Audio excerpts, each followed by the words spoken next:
ఇంకోటి చూడండి, 26వ కీర్తనలో ఇంకో మాట మనకు కనపడుతుంది. అక్కడ దుష్టుల సంఘము నాకు అసహ్యము, భక్తిహీనులతో సాంగత్యము చేయను. ఏంటి అసహ్యం అంట? దుష్టుల సంఘం.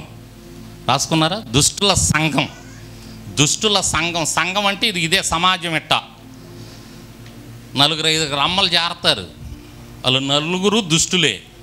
దుష్టులు అంటే దేవుణ్ణి ఎరగని బిడ్డలు, అన్యులు. వాళ్ళ నోళ్ళల్లో నుంచి ఒక్క మాట సరిగా రాదు.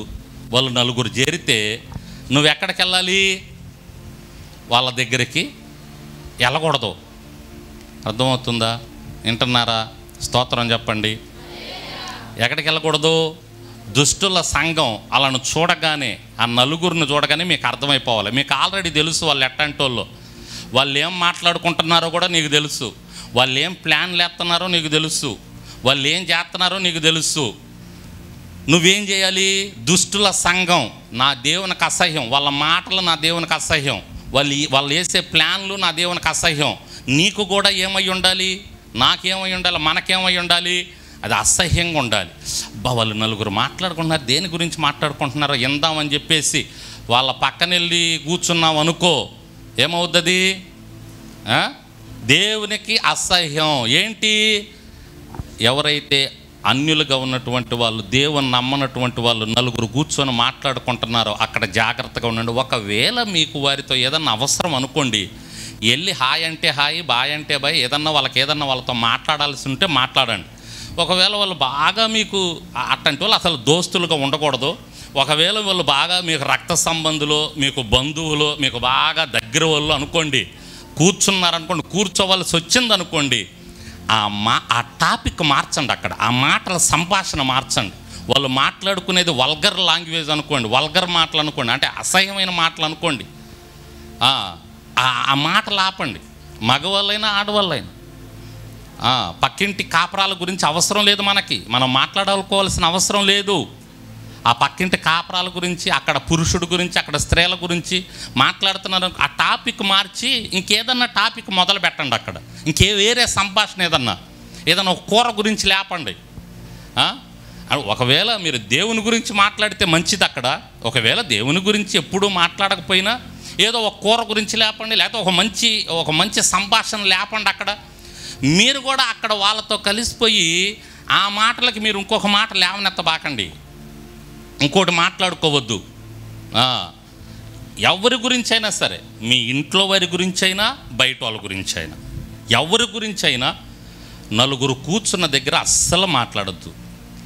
కొంతమంది స్త్రీలకు ప్రత్యేకంగా ఎంత అసహ్యమైనటువంటి కార్యం అంటే వాళ్ళ భర్తల గురించి కూడా మాట్లాడుకుంటుంటారు అక్కడ. కొంతమంది, అందరూ అంటలేదు నేను, వాళ్ళ భర్తల యొక్క పరిస్థితులు అక్కడ మాట్లాడుతుంటారు. వారు భర్త ఎట్టంటాడో, భర్త ఎంత తింటాడో, భర్త ఎలా తింటాడో, ఎలా నిద్రపోతాడో, ఎలా మాట్లాడతాడో, ఏం చేస్తాడో, ఇవన్నీ ఎంత క్లోజ్ ఉన్నా, ఎంత ఇది ఉన్నా అక్కడ మాట్లాడుతుంటారు. అది రేపు పొద్దున ఒకవేళ వ్యవహారం చెడిందనుకోండి, అది మీకే చెడు.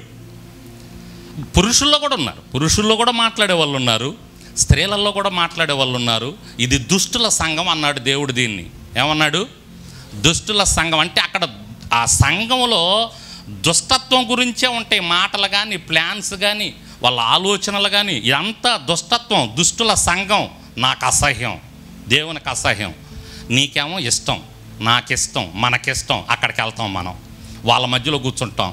ఎంత బాగుంటాయో. కొంతమందికి అసలు దురద చెవులండి.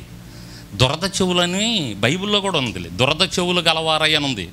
కొంతమందికి ఇట్లాంటి ఏంటంటే, ఇక్కడ జిల పుట్టింది అనుకోండి, జిల గీకుతుంటే ఎట్లా ఉంటుంది? దురద పుట్టింది, గీకుతుంటే అబ్బా ఎంత సమ్మగా ఉంటుందో. అసలు ఈ దురద గీకే ఈ పరిస్థితి కాస్త గజ్జి తామరున్న వాళ్ళని అడగండి, ఎంత బాగా చెప్తారు. కొంతమంది ఉంటారు గోడకేసేటట్టు అంటుంటారు, వెనక తామర వచ్చి జిలబుడుతుంటుంది. వాళ్ళకి ఇక గోర్లు కూడా పనిచేయవు. ఈ ఈపు గీరదు, ఈ ఈపు వాళ్ళకి అందదు కదా. ఈ ఈపు అందక ఇక ఒక గోడను తన్ను పట్టిక అసలు వాళ్ళ మొహం చూడండి. దుష్టుల సంఘం మధ్యలో మీరు కూర్చున్నప్పుడు ఆ వ్యర్థమైన మాటలు వింటున్నప్పుడు దురద చెవులు గల వాళ్ళకు కూడా అంత సమ్మగా ఉంటుంది ఆ మాటలు. సీరియల్ గురించి మాట్లాడుకునే, సీరియల్లో వాళ్ళు ఏం చేశారు వీళ్ళు ఏం చేశారని మాట్లాడుకునేవి ఉంటాయి చూడండి, ఎంత సమ్మగా ఉంటాయి ఆ మాటలు మాట్లాడుకుంటుంటే. ఆ మధ్యలో ఎవరన్నా వచ్చి ఏసీ గురించి ఒక్క మాట చెప్పనియండి, ఎంత కోపం వచ్చేస్తుందో అక్కడ ఉండే వాళ్ళకి. ఇప్పుడు అవి కాదులే గమ్మునుండు, రాత్రి సీరియల్ గురించి మాట్లాడుకుంటుంటే. దుష్టుల సంఘం దేవునికి అసహ్యం అంట. ఎవరికి అసహ్యం? ఇవి మన జీవితాల్లో తరచూ జరుగుతుంటాయండి. తరచూ మన పక్కన ఉంటారు చాలా అన్యులు ఉండలా, వాళ్ళు కూర్చొని వాళ్ళు చేసే పనులు అయ్యేగా.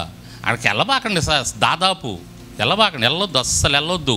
వెళ్ళకుండా ఉంటే మంచిది. వాళ్ళు ఏదన్నా ఫీల్ అవుతారు అనుకుంటే అలా వెళ్ళి కాసేపు కూర్చొనన్నా వచ్చేసేయండి. ఆ కాసేపు కూడా ఏదన్నా వేరే సంభాషణ ఏదన్నా మాట్లాడి వచ్చేయండి, అంతే తప్పితే దేవునికి అసహ్యమైన సంభాషణ అక్కడ అస్సలు చేయబాకండి. ఆ నలుగురు కూర్చున్న దగ్గర దుష్టుల సంఘం అది దేవునికి అసహ్యం. నీకు కూడా అసహ్యంగానే ఉండాలి. వాళ్ళు నీకెంత క్లోజ్ అయినా, వాళ్ళు నీకెంత రక్త సంబంధం, నీ బంధువులైనా సరే, వాళ్ళు ఎంత నీకు దగ్గరైనా ఎక్కడ పెట్టాలి అక్కడ పెట్టండి. అట్టంటే వాళ్ళని రాంగ్ మాట్లాడుతున్నారంటే, పాపం మాట్లాడుతున్నారంటే, పాపం ఆలోచనలు అక్కడ చేస్తున్నారంటే, కొంతమంది కుట్రలు చేస్తుంటారు. ఎలా కుట్ర చేయాలి వాళ్ళని అని చెప్పేసి ఒక ప్లాన్ వేసి స్కెచ్ గీస్తుంటారు కొంతమంది. అందులో మీరు కూడా వెళ్ళి ఇంకో స్కెచ్ గీయబాకండి. కాబట్టి దుష్టుల సంఘానికి దూరంగా ఉండండి, మంచి సంఘానికి దగ్గర. మంచి సంఘం ఎవరో? యేసయ్యను నమ్ముకున్న బిడ్డలం మనం. ఇది మంచి సంఘం. ఎట్టి పరిస్థితుల్లో అసహ్యమైన కార్యాలకి తావు ఉండదు. దేవునికి స్తోత్రం చెప్పండి గట్టికి ఇప్పుడు. హల్లెలూయా. ఇక్కడ ఆరాధన ఉంటుంది, ఆనందం ఉంటుంది, స్తుతి ఉంటుంది, ప్రార్థన ఉంటుంది, సంతోషం ఉంటుంది, దేవుని మాటలు ఉంటాయి. అర్థమైందా? ఈ సంఘం, ఈ సంఘంలో ఉండటానికి వేగిరపడాలి మనం. ఈ మంచి సంఘంలో ఉండటానికి పరిగెత్తాలి.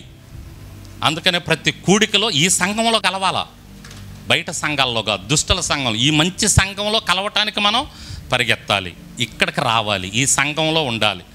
ఈ సంఘంలో వాళ్ళతోని ఎక్కువ రిలేషన్ పెట్టుకోవాలి మనం ఎక్కువ. అర్థమవుతుందని చెప్పేది. ఇది మంచి సంఘం, ఇది దేవునికి స్తోత్రం. అది చెడ్డ సంఘం, అది బయట దుష్టుల సంఘం. అది మన ఇళ్ళ దగ్గర ఉంటుంది, ఇది మందిరంలో ఉంటుంది. అది ఎక్కడ ఉంటుంది? మన ఇళ్ళ దగ్గర ఉంటుంది. ఏడ ఉండటానికి ఆస్కారం లేదు. అది మన ఇళ్ళ దగ్గర ఉంటుంది. ఆ ఇళ్ళ దగ్గర జర జాగ్రత్తగా ఉండండి.